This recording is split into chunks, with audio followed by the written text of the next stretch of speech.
আচ্ছা, অনেক আমাগো দুই শিল্পী এমন চমৎকার গান যারা করতে পারে, এটা তো আমরা আগে জানতামই না।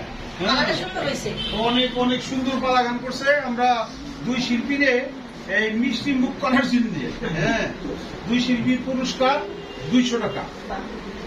ধন্যবাদ।